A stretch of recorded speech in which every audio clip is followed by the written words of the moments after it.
Karugtong ng nakaraang bahagi. Sa sandaling ito, patuloy na nagsasalita ang matanda, ninunong Chisian, si Huang Fei ay aking personal na disipulo. Sa hinaharap, siya ang magiging kampyon ng pagsubok ng banal na apoy, Sacred Fire. Angat sa alapaap, paano ka naman makukumpara sa kanya?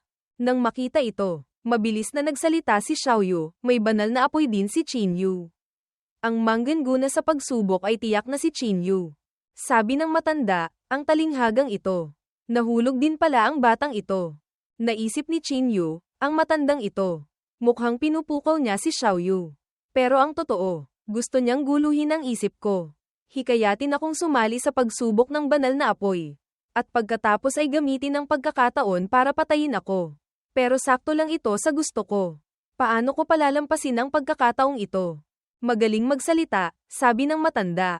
Kung si Qinyu nga ang makakakuha ng unang pwesto sa pagsubok. Siyempre hindi makukumpara ang disipulo ko. Pero paano kung hindi siya magtagumpay? Imposible yan, sigaw ni Xiaoyu. Kung ako ang manggana sa pagsubok ng banal na apoy, dapat kang magpakasal agad sa akin. Ano sa tingin mo? Dahil lubos ang tiwala mo sa kanya. Magpustahan tayo, sabi ni Huang Fei. Sige, sino bang takot? Sagot ni Xiaoyu. Pagkatapos ay lumingon siya kay Qinyu, narinig mo yun. Kailangan mong makuha ang unang pwesto. Kung hindi, mapupunta ako sa kamay ng demonyong yan. Napakamot na lang ng ulo si Qinyu. Napakagaling. Sa araw ng pagsubok, aantabayanan ko, sabi ng matanda. Palem. At umalis na ang magguro. Nakakainis, sabi ni Xiaoyu. Qinyu, kailangan mong turuan ng leksyon si Huang Fei sa pagsubok. Tanong ni Qinyu. Sigurado ka ba? Hindi na tulad ng dati si Huang Fei. Dati, nasa ikalimang antas, 5th rank, lang ang banal na apoy niya.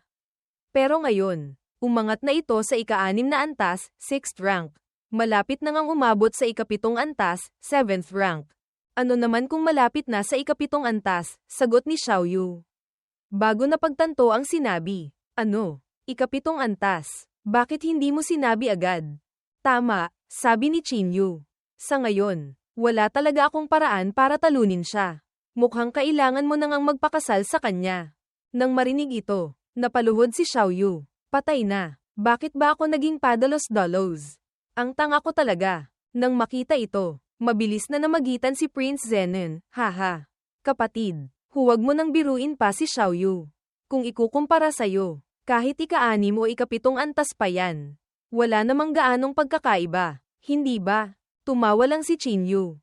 Naisip niya, hindi ko inaasahan na ganito pala karami ang alam ng matandang ito. Lumipat ang eksena. Nagpapraktis si Qinyu sa kanyang silid. Pinalabas niya ang 9-legged golden crow at si Yazi. Maya-maya, natapos na ang ika-3 antas ng Spirit Transformation Realm. Bukas na ang pinakamahalagang araw. At nahiga na siya para matulog. Kinaumagahan, sa lugar ng pagsubok ng banal na apoy. Napapaligiran na ng mga tao. Sa wakas, magsisimula na ang pagsubok ng banal na apoy. Oo nga, sana maging matagumpay si Ginoong Qin. Magsisimula na ang pagsubok, bilisan ninyo. Pumasok na tayo sa loob. Sabi ni Wang Zuan kay Huang Fei. Huang Fei, mukhang tiwala ka sa sarili mo. Siguradong nasa iyo na ang 9 sa 10 bahagi ng pagkapanalo. Ano? Wang Zuan, anong ginagawa mo rito? Wala ka namang banal na apoy. Naparito ka ba para manood lang ng gulo? Pang-aasar ni Huang Fei. Malalaman mo mamaya kung may banal na apoy ako o wala. Sagot ni Wang Zuan. Biglang nagkrus ang landas nila kay Qinyu. Kamusta kayong dalawa? Sana magpakitang gilas kayo ngayon. Sikaping huwag matalo agad. Sabi ni Qinyu. Qinyu, maghintay ka. Ngayon ang araw ng kamatayan mo. Galit na sabi ni Wang Zuan. Sige. Tumawa ka pa. Tignan natin kung makakatawa ka pa mamaya. Sabi naman ni Huang Fei. Samantala, sa mataas na entablado, ang nakatatandang kapatid na babae na nakaasol mula sa Jade Maiden Sect ay nagsabi, ang banal na apoy ngayong taon ay nagtipon ng maraming magagaling na kalahok. Ang lakas ng mga kinatawan mula sa 4 na dakilang sekta ay napakalakas din. Ang mga mandirigmang iyon ay napaka-espesyal. Itinuro niya si Qinyu. Siya yon. Biglang nakilala ni Qingjiao ang pamilyar na tao at mabilis na lumipad palapit. Qinyu, ikaw nga ba talaga? Qingjiao, Mula nang pumunta ka sa Jade Maiden Sect, 3 taon na tayong hindi nagkita. Hindi ko inaasahan na isa ka ng napakagandang dalaga. Sabi ni Chinyu. Chinyu, malaki na rin ang ipinagbago mo. Hindi ko lang inaasahan na sasali ka pala sa pagsubok na ito. Sagot ni Qingjiao. Determinado akong manalo sa pagsubok na ito ng banal na apoy, sabi ni Chinyu. Chinyu, narinig ko ang tungkol sa nangyari sa iyo. Malungkot na sabi ni Qingjiao. Ang pamilyang Qin ay naglingkod ng buong katapatan sa Divine Sword Kingdom. Ngunit hindi ko inaasahan na ganito ang gagawin ng aking ama at kapatid na babae. Huwag kang mag-alala. Ito ay usapin sa pagitan ko at nila. Walang kinalaman ito sa iyo. Sagot ni Chinyu. Napagtanto na rin ng nakatatandang kapatid na nakaasul, siya pala si Chinyu ng pamilyang Qin. Magkasama silang lumaki ng nakababatang kapatid. At malapit ang kanilang relasyon. Kung mananalo siya sa unang pwesto sa pagsubok na ito, marahil ay magagamit natin ito para sa ilang bagay. Biglang dumating si Dugu Waner. Sa tabi ni Ginoong Qin. Hindi nauubusan ng magagandang babae. Ano?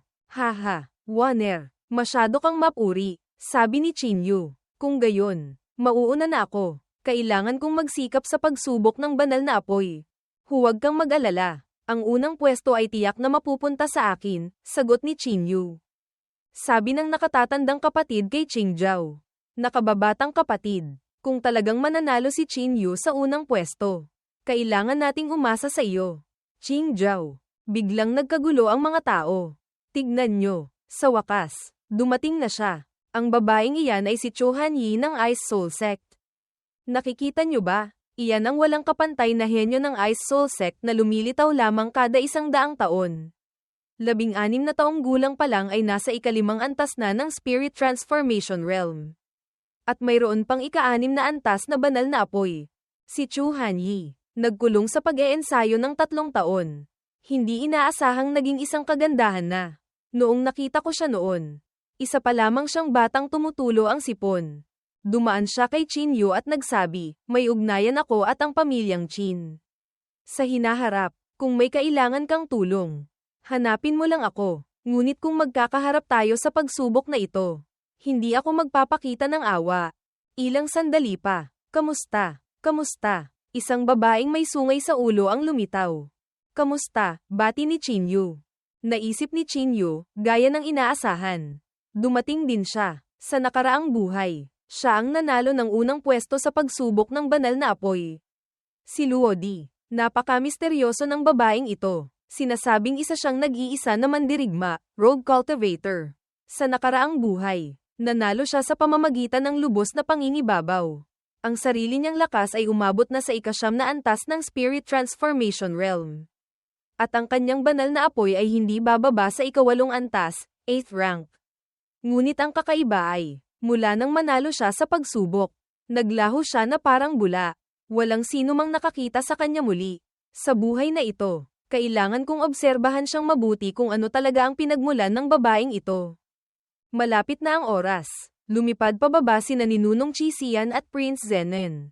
Mga ginoo at ginang, manatiling tahimik. Ang pagsubok ng banal na apoy ay isang mahalagang kaganapan para sa Chun Kingdom. Ngayon, inaasahan namin na gagamitin ninyo ang inyong sariling kakayahan upang makamit ang unang pwesto.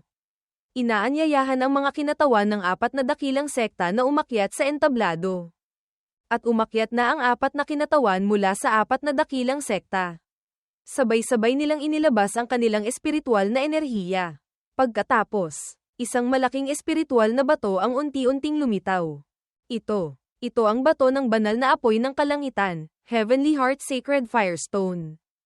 Ang bato ng banal na apoy ng kalangitan ay isang napaka-misteryosong bagay ng Chun Kingdom. Ayon sa alamat, ito ay isinilang mula sa langit at lupa. Hindi lamang ito nakakatulong sa mga nagsasanay ng martial arts na madaling kontrolin ang banal na apoy, kundi maaari pa nitong itaas ang kalidad ng banal na apoy. Dahil napakahalaga nito, ito ay palaging pag-aari ng 4 na dakilang sekta. Wow! Ang puti at kinis. Namangha ang lahat. Naisip ni Chinyu, sa ganito kaliit lang. Ganito na sila namamangha. Kung malalaman nila na sa kaibuturan ng Great Wilderness ay may isang bato ng banal na apoy ng kalangitan na kasing laki ng bundok. Ano kaya ang mararamdaman nila? Tiyak na alam na ninyo. Ito ang bato ng banal na apoy ng kalangitan, sabi ni Leng Tianxiang, kinatawan ng Sacred Heart Palace.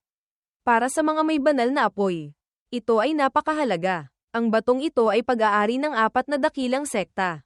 Bawat sekta ay maaaring gumamit nito sa loob ng 3 buwan. Ngunit kung makakamit ang unang pwesto sa pagsubok ng banal na apoy at sumali sa isa sa 4 na dakilang sekta, sa susunod na taon, maaari mong solong gamitin ang bato ng banal na apoy ng kalangitan. Ang mga patakaran ng pagsubok ay napakasimple. Mayroong 3 yugto. Ang unang yugto ay isahang labanan. Ang mananalo ay uusad sa susunod na yugto. Pakiakyat sa entablado para bumunot ng numero. Pagkatapos ay naglabas si Cholin, kinatawan ng Extreme Sun Sect, ng isang serye ng mga baraha. Isa-isang lumapit ang mga kalahok para bumunot. Lumapit din si Chinyu. Bata, nagkita na naman tayo, sabi ni Cholin. Sa ganitong paraan ng pagbunot, hindi ka naman mandadaya, hindi ba? Masyado mo akong minamaliit, kahit anong daya pa ang gawin mo. Wala itong epekto sa akin. Sagot ni Chinyu. Magaling magsalita, hihintayin kong makita kung hanggang saan ka makakarating. Sabi ni Cholin. Pakitingnan ang mga baraha sa inyong mga kamay. May mga numero roon para malaman kung sino ang magkalaban. Ang mga may parehong numero ang magiging magkatunggali sa labanang ito. Numero 5. Sino kaya ang kalaban ko? Isip ni Chinyu. Ang mga may numero 1. Mangyaring maghanda. Ang ibang mga kalahok, bumaba muna sa entablado at maghintay. Unang yugto. Simulan. Magsimula. Isang mandirigma na may isang mata ang nagbuga ng apoy at agad na natalo ang kalbong mandirigma.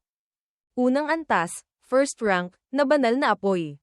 Nang ahas pang sumali sa pagsubok ng banal na apoy, pang-iinis ni Huang Fei. Sumunod ang ikalawa, ikatlo, at ika-4 na laban. Ika-5 laban. Simulan. Umakyat si Chinyu sa entablado. Ang kalaban niya ay isang matangkad at malaking lalaki. Anak mayaman, pinapayuhan kitang sumuko na para hindi ka mamatay dito, sabi ng kalaban. Haha, ang dami mong Saturday. Lumaban ka na lang, sagot ni Chinyu. Maliit na bata, ikaw ang humanap nito. Naglabas ng lakas ang kalaban. Isang anino ng tigre ang lumitaw sa likuran niya. Mamatay ka na, mahinang kuneho. Sumugod siya, ngunit sa isang simpleng sipa lang ni Chinyu. Bumagsak siya sa sahig. Ang kalaban ay may ikatlong antas, third rank, na banal na apoy. Pero sa isang ordinaryong sipa lang. Natalo na niya. Si Chinyu ay mas malakas kaysa sa inaakala ko, naisip ni Cho Hanyi. Walang kabuhay-buhay, sabi ni Chinyu at bumaba ng entablado.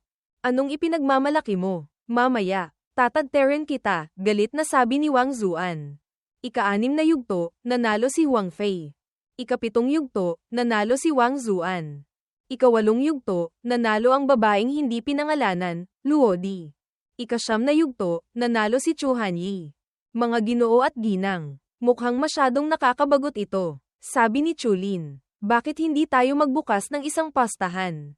Ano sa tingin ninyo? Sang-ayon ako, sabi ng matanda, ni Nunong Chisian. Hindi ko alam kung ano ang masasabi ng iba pang naririto. Sang-ayon. Kung gayon, sabi ni Cholin, pupusta ako ng isang ikatlong baitang na diksiryo. Ang tendon refine ng bone severing pill. Kay Huang Fei para manalo. Haha. Pupusta rin ako kay Huang Fei, sabi ng matanda, ni Nunong Chisian. Ang pusta ko ay ang sandatang ito. Ang arrogant bone sword. Dahil malalaki ang taya ninyo. Hindi pwedeng magpahuli ang Sacred Heart Palace, sabi ni Leng Tianxiang. Itong Heavenly Star Armor ang itataya ng Sacred Heart Palace kay Chinyu. Isang ikatlong baitang na diksiryo. Ang Heartless Pill. Itataya ko kay Wang Zuan, sabi ng kinatawan ng Jade Maiden Sect. Isang Zuan rank low-grade martial skill. Ang Flowing Cloud Steps. Itataya ko kay Cho Hanyi, sabi ng kinatawan ng Ice Soul Sect. Ang 4 na kayamanan ay sunod-sunod na lumitaw. Na ikinamangha ng mga tao sa ibaba. Hindi may kakaila, ang 4 na dakilang sekta. Kapag kumilos, puro magagandang bagay agad. Biglang nagsalita ang babaeng may 2 sungay, Luo Di, mga ginoo at ginang. Paano kung lahat kayo ay mali ng taya? Kung gayon, ang lahat ng mga pusta na ito ay ibibigay sa Mangganguna sa pagsubok na ito. Napakaganda niyan. Sa tingin ko, Ang unang pwesto sa pagkakataong ito ay pag-aagawan lamang namin ni Ginoong Qin, sabi ni Luodi. Narinig ito ni Wang Zuan at sumigaw, hindi mo alam ang taas ng langit at lalim ng lupa. Sa pamamagitan lang ninyo ng Qin Yu na yan. Aasamin nyo pang makuha ang unang pwesto. Habang nandito si Wang Zuan. Huwag kayong mangarap. Tama yan. Hindi rin madaling talunin kami, sabi ng ibang mga kalahok. Sige na, maghanda na para sa ikalawang yugto. Sabi ni Chulin. Ang ikalawang yugto ay isang malawakang labanan, Battle Royale. Agad na pinalibutan ng grupo ng mga tao si Qin Yu. Naisip ni Qin Yu, mukhang ang mga tandang ito ay nabayaran na. Talagang minamaliit nila ako. Ang oras para sa yugtong ito ay katumbas ng pagsunog ng isang insenso. Pagkatapos ng oras, ang huling apat na matitira ang siyang sasali sa huling pagsubok. Kung ang unang yugto ay para lamang tanggalin ang mga masyadong mahina. Ang yugtong ito naman ang tunay na susubok sa lakas ninyo. Ang lahat ng mandirigma ay maaari lamang gumamit ng banal na apoy para lumaban. Bukod dito, hindi pwedeng gumamit ng martial skills o ng sariling cultivation level para mang-api ng iba. Ngayon, idinideklara ko, ang ikalawang yugto ng pagsubok ng banal na apoy. Opisyal nang nagsisimula, isang grupo ng mga mandirigma ang naglabas ng kanilang banal na apoy at pinalibutan si Qin Yu. Mamatay ka na, Qin Yu. Hali kayo. Tatayo lang ako dito. Tignan natin kung anong gulo ang magagawa ninyo. Kalmadong sabi ni Qin Yu. Malapit nang mamatay. Nagyayabang pa. Tanggapin mo to. Ang dami nila. Napakawalang hiya, nag-aalalang sabi ni Xiaoyu. Lahat kami ay may ika-4 na antas, 4th rank, na banal na apoy. Sa ganitong atake, kahit hindi ka mamatay, mababalatan ka. Haha, mababalatan. Kahit isang alikabok sa katawan ko. Wala, kung tapos na ang atake ninyo. Ako naman, sabi ni Qin Yu. Inilabas niya ang kanyang banal na apoy. Gaya ng inaasahan, ika-6 na antas lang na banal na apoy. Mukhang hindi ako nagkamali sa hula ko, naisip ni Ninunong Chisian. Magaling, may ika-6 na antas ka rin na banal na apoy, masayang sigaw ni Xiaoyu. Naisip ni Qin Yu, umaasa lang sa mga hamak na ito. Kayong dalawa. Ang tatangga nyo talaga, gusto nyong kunin ang buhay ko. Hindi pa kayo kikilos. Nang marinig ito, galit na galit si Wang Zuan. Ika-6 na antas lang na banal na apoy. Akala mo ba ikaw na ang walang kapantay sa mundo? Nagmamadali kang mamatay. Pagbibigyan kita, may ika-6 na antas din akong banal na apoy. Ngayon ang araw ng kamatayan mo, sigaw ni Wang Zuan. Pati si Wang Zuan ay may ika-6 na antas na banal na apoy, gulat na sabi ni Xiaoyu. Parehong ika-6 na antas na banal na apoy. Tignan natin kung paano mo lalabanan kaming dalawa, sabi ni Huang Fei. Nagpapainit pa lang ako kanina.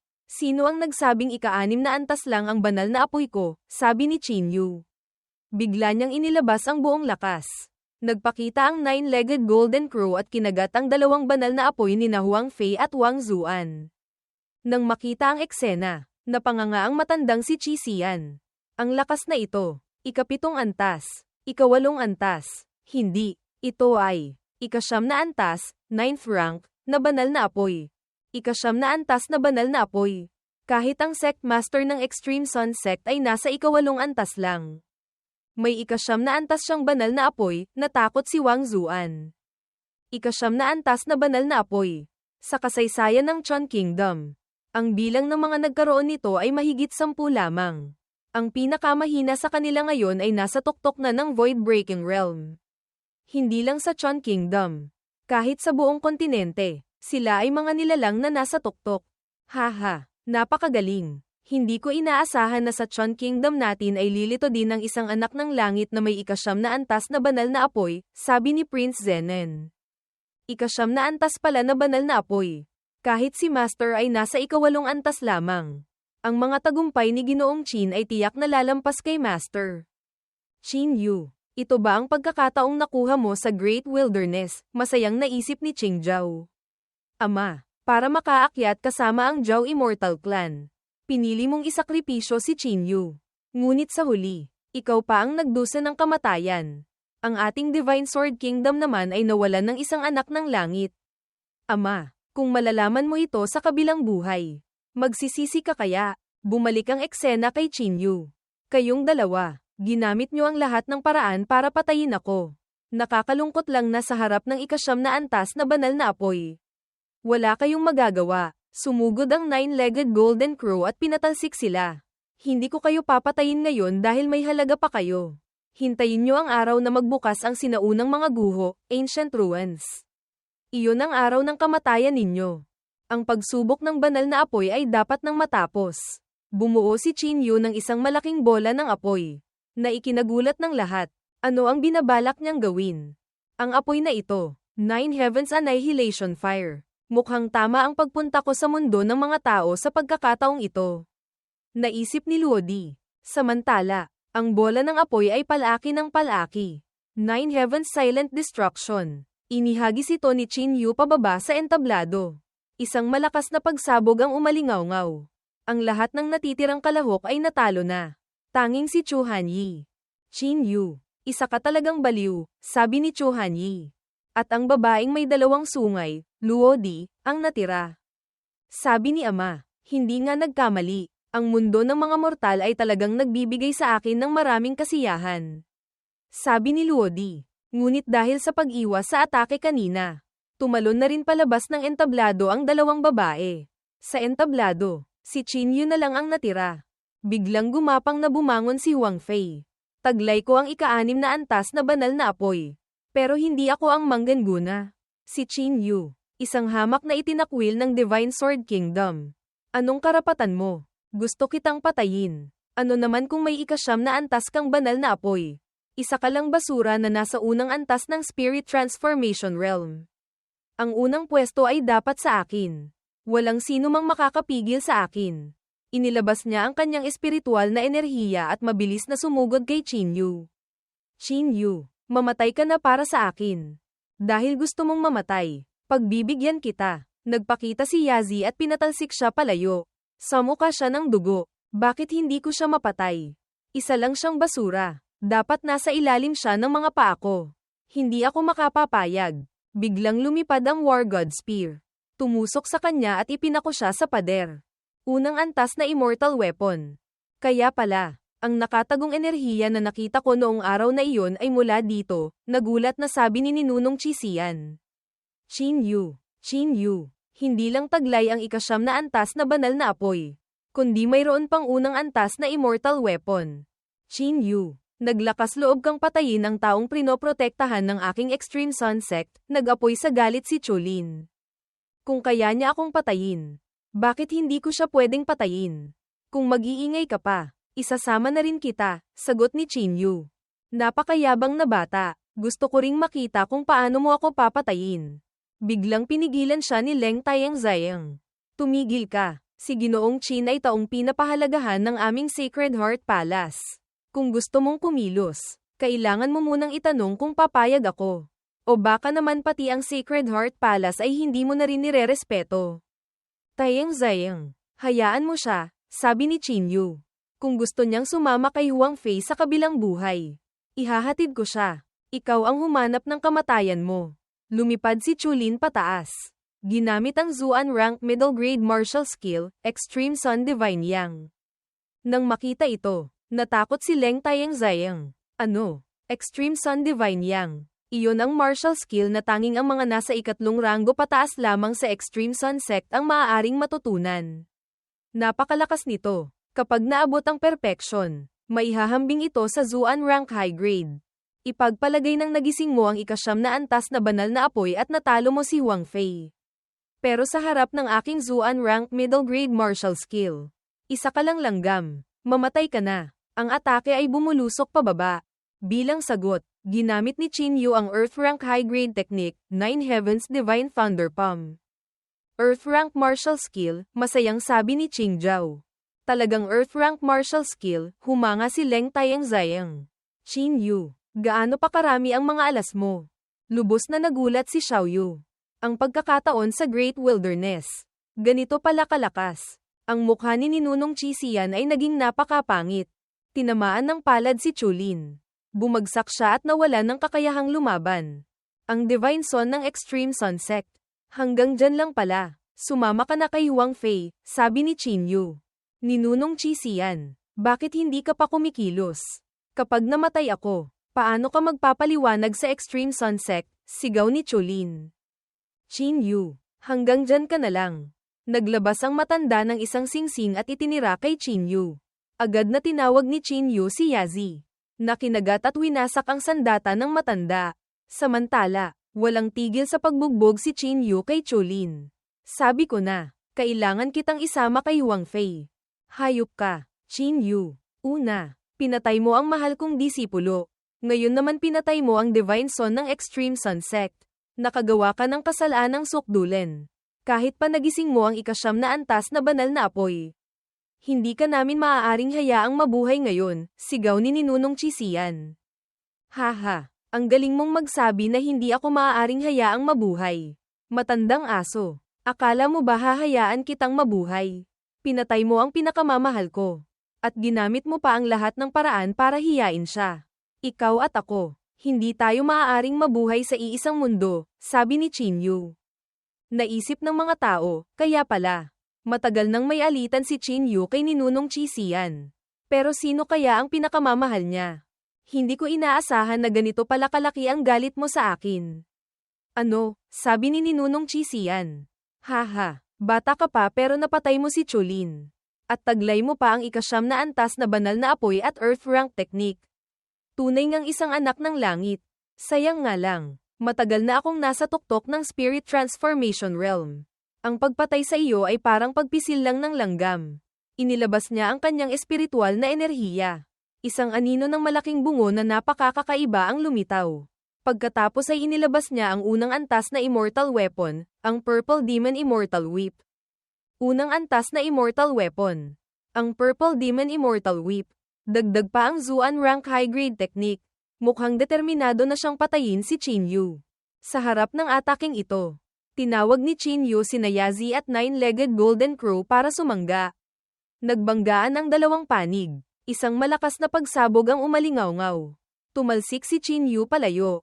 Napakahiya, Qin Yu. Hanggang dyan lang ba ang kakayahan mo? Nagyayabang na sabi ng matanda. Biglang naalala ni Qin Yu ang isang bagay at tinawag si Prince Zenon, bigyan mo ako ng Dragon Tiger Body Transformation Pill. Heto, kinuha ito ni Qin Yu at agad na kinain. Pagkatapos, isang malakas na daloy ng espiritual na enerhiya ang bumalat sa kanya. Nang makita ang eksena, nagyayabang pa rin si Ninunong Chisian, haha. Dragon Tiger Body Transformation Pill. Kung walang mahabang taon, imposible itong ma-refine ng lubusan. Akala mo ba makaka-breakthrough ka agad pagkatapos kainin yan? Biglang nagbago ang katawan ni Qin Yu. Isang nakakatakot na presensya ang lumabas. Ang anino ng isang swani ang nagpakita. Sa sandaling ito, lubos na natakot ang matanda. Paano nangyari to? Talagang na-refine mo ang Dragon Tiger Body Transformation Pill. Ito ang lakas ng tuktok ng Spirit Transformation Realm. Sa pag-refine lang ng isang Dragon Tiger Body Transformation Pill, ganito kalaki ang itinaas ng antas mo. Tinawag na ni Qin Yu sina Yazi, Golden Crow, at Swani. Ang War God Spear ay bumulusok pasulong. Matandang aso, tanggapin mo ang sibat ko. Ginamit ng matanda ang Purple Demon Immortal Whip para salagin ang atake. Ngunit napakalakas ng presyon. Winasak nito ang Purple Demon Immortal Whip at lumikha ng malaking hukay sa paligid niya. Ang ginawang ito ni Qin Yu ay ikinagulat ng lahat. Naisip ni Leng Tianxiang, buti na lang hindi ko kinalaban ang halimaw na ito. Kung hindi, kahit mayroon pa akong Heartless Sword, mahihirapan akong mapanatili ang buhay ko. Sa sandaling ito, si Ninunong Chisian ay hirap na. Sumusuka ng dugo. Qin Yu, inaamin ko ang pagkatalo. Ikaw ang nanalo. Sabihin mo kung anong gusto mo. Huwag mo lang akong patayin. Ang gusto ko ay ang buhay mo, sagot ni Qin Yu. Biglang isang lilang enerhiya ang bumalat kay Qin Yu. At nakulong siya sa loob ng isang harang, barrier. Ha, Qin Yu, kahit isa ka pang pambihirang henyo.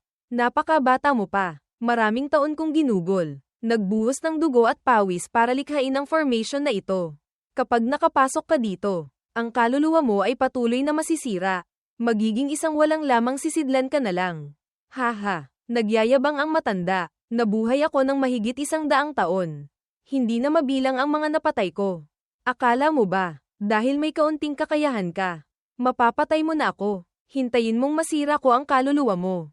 At ang banal na apoy ay magiging akin na. Haha. Ngunit sa isang iglap lang. Kinagat at winasak ng Swanee ang formation. Ano? Ang aking dakilang formation. Nasira. Hindi makapaniwala ang matanda sa nakikita. Mabilis pa sa kidlat. Nahawakan na ni Qin Yu ang leeg niya. Ang mga pagkakataong nakuha ko sa Great Wilderness ay hindi lang banal na apoy, sabi ni Qin Yu. Hindi dahil bigo ang formation mo, kundi dahil anumang atake sa kaluluwa laban sa akin ay walang epekto. Nakakaawa ka, matandang aso. Akala mo alam mo ang lahat ng kilos ko. Nakakatawa. Qin Yu. Ako ang may matang parang bulag. Wala nang susunod pa. Sa sandaling ito, lubos na natakot ang matanda at nagmakaawa. Pinatay mo si Chulin. Nagkasala ka na sa Extreme Sun Sect. Kung papatayin mo pa ako, hindi ka patatawarin ng Extreme Sun Sect. Patawarin mo ang buhay ko. Mula ngayon, susundin ko ang mga utos mo. Tutulungan kitang maghiganti sa pamilyang Zhao. Agad siyang sinuntok ni Qin Yu. Naikinasukan niya ng dugo. Qin Yu, kailangan mong pag-isipan itong mabuti. Ipagpalagay ng poprotektahan ka ng Sacred Heart Palace. Pero ang Extreme Sun Sect ay tiyak na hindi ka palalampasin. Ang pagpapanatili sa buhay ko ay pagpapanatili rin sa buhay mo. Ang buhay ko ay akin. Sino mang manggahas na kunin ito. Huwag mangarap. Ang buhay mo. Karapat-dapat bang ipangkondisyon sa akin? Qin Yu. Isa kang demonyo, sigaw ng matanda. Demonyo. Mula nang makita-kita sa mansyon ni Prince Zenen. Hindi ko na makontrol ang pagnanais kong pumatay sa loob ko. Pero noon, sinabi ko sa sarili ko na kailangan kong pigilin ang galit na ito. Ngunit ngayon, ang galit ay masyado ng malaki. Haha, inaamin ko na ang pagkatalo, sabi ng matanda. Ang mamatay sa kamay ng isang halimaw na tulad mo ay hindi na rin kawalan. Ngunit gusto kong mamatay ng malinaw. Sa huli, sino bang tao mo ang pinatay ko? Sa unang taon ng Dali Era, inutusan ka ni Li Qinghe na hulihing buhay si Li Qingzhao, Qingzhao. Hindi lang winasak ang kanyang mga buto, kundi ikinulong mo pa siya sa Desolate Black Death Pool. Ang Death Pool ay may kakayahang palakihin ang sakit na nararamdaman ng tao nang walang hanggan. Ang pagdampi lang sa balat ay katumbas na ng pakiramdam na mas masahol pa sa kamatayan. Ngunit buong kalupitan mo siyang ikinulong doon sa loob ng 3 buwan. Ano? Ano ang pinagsasabi mo? Hindi ko maintindihan. Buhay pa si Qingzhao. Nakikiusap ako sa iyo. Hayaan mo akong mamatay ng malinaw. Mamatay ka na. Isang napakalakas na atake ang bumagsak. Tapos na. Patay na si Ninunong Qisian. Naisip ni Qin Yu, susunod na ang magkasintahang aso't pusa, Zhao Dayan at Li Qinghe. Lumipat ang eksena sa Divine Sword Kingdom. Sina Zhao Dayan at Li Qinghe ay nagpapraktis. Pag-icing ng Immortal Mark, tagumpay o kabiguan. Narito na. Isang malakas na presensya ang bumalat kay Zhao Dayan. Naisip ni Li Qinghe, ang pressure na ito. Tiyak na ang Immortal Mark ni Dayaner ay nagtagumpay na.